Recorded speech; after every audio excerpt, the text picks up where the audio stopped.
মুহররম মাসে কি কি আমল করব? মুহররম মাস শুরু হয়েছে, আমরা জানি মুহররম মাসের সবচেয়ে গুরুত্বপূর্ণ আমল হলো বেশি বেশি নফল রোজা রাখা। কারণ নবী করিম সাল্লাল্লাহু আলাইহি ওয়াসাল্লাম বলেছেন, আফদালুস সিয়াম বা'দা রমাদান শাহরুল্লাহিল মুহররম। আল্লাহর কাছে রমজানের পরে সবচেয়ে শ্রেষ্ঠ রোজা হলো কোন মাসের রোজা? আল্লাহর মাস মুহররম মাসের রোজা। মুহররম মাসকে নবীজি বলেছেন কার মাস? আল্লাহর মাস। সব মাসই আল্লাহর, কিন্তু এটাকে আল্লাহর মাস বলে নবী সাল্লাল্লাহু আলাইহি ওয়াসাল্লাম ইঙ্গিত করেছেন এই মাসটা বিশেষ কারণে মর্যাদাপূর্ণ। তাহলে আমরা আজকে যে মাসটাতে প্রবেশ করলাম, এই মাসটা একটা মর্যাদাপূর্ণ মাস। সম্মানিত 4 মাস সম্পর্কে কোরআন যে ধারণা দিয়েছে আমাদেরকে, আল্লাহ বলেছেন, ইন্না ইদ্দাতাশ শুহুরি ইনদাল্লাহি 12 শাহরান ফি কিতাবিল্লাহি ইয়াওমা খালাকাস সামাওয়াতি ওয়াল আরদ মিনহা আরবাআতুন হুরুম। নবমণ্ডল ভূমণ্ডল সৃষ্টির দিন থেকেই বছরের গণনা হয় 12টা মাস দিয়ে। এর মধ্যে 4টা মাস হলো সম্মানিত। এই যে 4টা মাসকে আল্লাহ সম্মানিত বলেছেন, এই 4টা সম্মানিত মাসের মধ্যে একটা হলো মুহররম। বরং 4টা সম্মানিত মাসের মধ্যে সবচেয়ে বেশি সম্মানিত যেটা, সবচেয়ে শ্রেষ্ঠ মাস যেটা, সেটা হলো কোন মাস? মুহররম মাস। এই জন্য মাস হিসাবে রমজানের পরে সবচেয়ে মর্যাদাপূর্ণ মাস হলো কোনটা? মুহররম মাস, যেটা আমরা ইতিমধ্যে শুরু করেছি বা যে মাসে আমরা প্রবেশ করেছি। তো এই জন্য এটাকে আল্লাহর মাস বলা হয়েছে। এই মাসে বেশি বেশি নফল রোজা রাখতে হয়। নফল রোজা নিয়ে অবশ্য আরেকটা হাদিস আছে, এর সাথে বাহ্যিক দৃষ্টিকোণ থেকে কন্ট্রাডিক্টরি মনে হয়। সেটা হলো আমাদের আয়েশা রাদিয়াল্লাহু আনহা থেকে বর্ণিত, নবী সাল্লাল্লাহু আলাইহি ওয়াসাল্লাম এর ব্যাপারে তিনি বলেছেন, মা রাআইতু রাসূলুল্লাহ সাল্লাল্লাহু আলাইহি ওয়াসাল্লাম ইসতাকমালা সিয়ামা শাহরিন কাত্তু ইল্লা ফি রমাদান ওয়া মা রাআইতুহু আকসারা সিয়ামা মিনহু ফি শাবান। অর্থাৎ আমাদের আয়েশা বলেছেন রাদিয়াল্লাহু আনহা যে আমি নবী করিম সাল্লাল্লাহু আলাইহি ওয়াসাল্লামকে পুরো মাস রোজা কমপ্লিট করতে দেখছি এক মাসে, শুধু ছিল রমজান মাস, যে পুরো 30 দিন রোজা রাখছেন। এটা শুধু দেখেছি কোথায়? রমজান মাস। আর রমজান মাস ছাড়া সবচেয়ে বেশি মাসের বেশিরভাগ দিন রোজা রাখছেন দেখছি যে মাসে, সেটা হলো শাবান। তাহলে এই হাদিস থেকে বুঝে গেল শাবানে বেশি রোজা রাখতে হবে। আবার আমরা একটু আগে হাদিস শুনলাম, রমজানের পরে সবচেয়ে শ্রেষ্ঠ রোজা রাখার মাস হলো মুহররম মাস। নফল রোজার শ্রেষ্ঠ মাস মুহররম মাস, হাদিস থেকে বোঝা যায়। তাহলে রাসূল সাল্লাল্লাহু আলাইহি ওয়াসাল্লাম আমল একরকম, হাদিস আরেক রকম।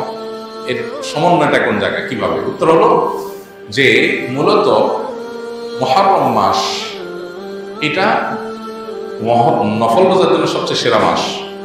এরপরে শাবানের মর্যাদা। নবী সাল্লাল্লাহু আলাইহি ওয়াসাল্লাম হাদিসটা বলেছেন, কিন্তু এটা আমল করার সুযোগ তিনি পান নাই। আল্লাহ তাকে দুনিয়া থেকে নিয়ে গেছেন।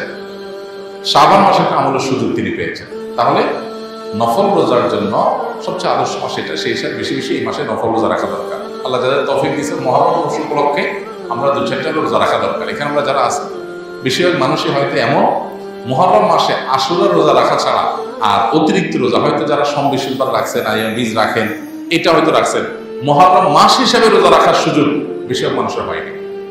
এই হাদিসের উপর আমল করার জন্য হলেও আমরা মুহররম মাস উপলক্ষে একদিন রোজা রাখবো ইনশাআল্লাহ। এক। দ্বিতীয়ত, মুহররম মাসটা সম্মানিত 4 মাসের একটা। সম্মানিত 4 মাসের বিধিনিষেধগুলো এখানে চলে আসবে। সম্মানিত 4 মাসের যুদ্ধ বিগ্রহ করা নিষেধের সম্পর্কে আয়াত আছে, যদি অনেক কালেন্ডার মধ্যে এটা মানসুখ হয়েছে। আবার সম্মানিত মাস হিসাবে আল্লাহ তাআলা বলেছেন, ফালা তাযলিমু ফিহিন্না আনফুসাকুম, এই মাসগুলোতে তোমরা নিজেদের প্রতি অবিচার করো না। অপচার থেকে বাঁচার জন্য এটা বিশেষভাবে যত্নশীল হতে হবে। ইবাদত বন্দেগী রুটিন কাজগুলো বিশেষ আন্তরিকতার সাথে করতে হবে। এটা হলো মুহররম মাসের করণীয়। এছাড়া মুহররম মাসের মধ্যে আশুরার দিনটা আছে, সেই উপলক্ষে বিশেষ করণীয় আছে আশুরা রোজা রাখা এবং আল্লাহ তাআলা শুকর আদায় করা মুসা আলাইহিস সালামের বিজয়ের কারণে 2টা রোজা রাখা সুন্নাত আশুরাকে কেন্দ্র করে। এ হলো মুহররম মাসের করণীয়। এর বাইরে মুহররম মাসকে কেন্দ্র করে অনেক করণীয় আমাদের সমাজে আছে, যেগুলো একটাও কোরআন বা হাদিস দ্বারা প্রমাণিত নয়। সম্প্রতি দেখা গেছে চাঁদা না দেওয়ার কারণে একজন লোকের দাড়ি ধরে মারধর করেছে, এর কোনো বিচার হয় না কেন এই দেশে? ভাই, এই বিষয়গুলো তো আমাদের দেশে নতুন না। হয়তো 2-1টা ঘটনা ভাইরাল হয় আর বাকিগুলো হয় না। আমরা যে ঘটনা দেখেছি, সারা দেশে মানুষ যে মানিকগঞ্জে একজনের দাড়ি ধরে তাকে মারধর করা হয়েছে চাঁদা না দেওয়ার কারণে, মিডিয়ার মারফত যেটা আমরা জানতে পেরেছি। এইরকম ঘটনা তো আমাদের দেশে বিভিন্ন জায়গায় অহরহ হতে থাকে, অনবরত হয়। বাকি জিনিসগুলো হয়তো আমাদের পর্যন্ত আসে না, আমরা জিনিসগুলো হয়তো জানি না, জাস্ট এইটুকু যে আমরা জানতে পারি না। এগুলো কেন হয়? এগুলো এই জন্য হয় যে এগুলো বিচারের মুখোমুখি করা হয় না, এগুলোর উপযুক্ত বিচার হয় না। এই জন্যই হয়, কোনো অপরাধের যখন বিচার সঠিকভাবে না হয়, সে অপরাধ বারবার মানুষ করতে থাকে, বারবার হতে থাকে। এই জন্য এই বিষয়গুলোতে বিচার যেন হয়, সেটা নিশ্চিত করার জন্য আমাদের প্রত্যেককে যার যার জায়গা থেকে দাবি দাওয়া তোলা, জোরদার প্রচেষ্টা অব্যাহত রাখতে হবে। হাল ছেড়ে দিলে চলবে না। বিচার তো হয় না, তাহলে আর চাইলাম, বরং আমাদের চেষ্টাটা আমাদের অব্যাহত গতিতে চালাতে হবে এবং করতে হবে। একসময় ইনশাআল্লাহ আল্লাহ অবস্থার পরিবর্তন ঘটাবে। আমি একটা কথা প্রায় বলি, মাস্তানি করা এটা ছোট লোকদের কাজ। যারা যত নিচু প্রকৃতি তারা তত গায়ের জোর খাটায়, তারা তত অহংকার করে। আর যারা যত সম্মানিত, যারা যত মর্যাদাবান, যাদেরকে আল্লাহ তাআলা যত বেশি দায়িত্বশীল করেছেন, তারা তত বেশি সতর্ক থাকে এবং এই সমস্ত ছোট লোকই করে না। তো যারা এই ধরনের জুলুম করে, আল্লাহ তাআলা সব সহ্য করলেও জুলুম সহ্য করেন না। আল্লাহ বলেছেন হাদিসে কুদসিতে, ইয়া ইবাদি ইন্নী হারামতু যুলমা আলা নাফসি ফালা তাযালামু, হে আমার বান্দারা, জুলুম আমি নিজের জন্য নিজে হারাম করেছি, অতএব তোমরা একে অন্যের প্রতি জুলুম করবে না। এই বিষয়ে আল্লাহ তাআলা সতর্ক করেছেন। বিধায় যারা এই ধরনের কর্মকাণ্ডে জড়িত তারা যেন আল্লাহর কাছে তওবা করে ফিরে আসে। আল্লাহ আমাদের সবাইকে এই ধরনের জুলুমের কাছ থেকে বেঁচে থাকার তৌফিক দান করুন। জুমার সালাতের জন্য দুইবার আজান কেন দেওয়া হয়? প্রথম আজান জোরে হলে দ্বিতীয় আজান আস্তে কেন দেওয়া হয়? প্রথম কথা হলো যে শরীয়তের যত আদেশ নিষেধ আছে এগুলো অকপটে মেনে নেওয়ার নাম হলো দ্বীন। সবকিছু আমরা অকপটে মেনে নিব, সবকিছুর কেন কিন্তু এর জবাব জানাটা এটা না জরুরি না যৌক্তিক। কারণ নির্দেশদাতা যখন সৃষ্টিকর্তা, সৃষ্টি হয়ে আমি তার সব কিছুর যৌক্তিকতা ধরে ফেলতে পারবো, এটা স্বাভাবিক ব্যাপার না, বিষয় না। বরং অনেক কিছু আমার বুঝে না আসাটাই স্বাভাবিক। তবে এখানে যেটা প্রশ্ন করেছেন সেটা অবশ্য বোঝার মতো বিষয় এখানে আছে।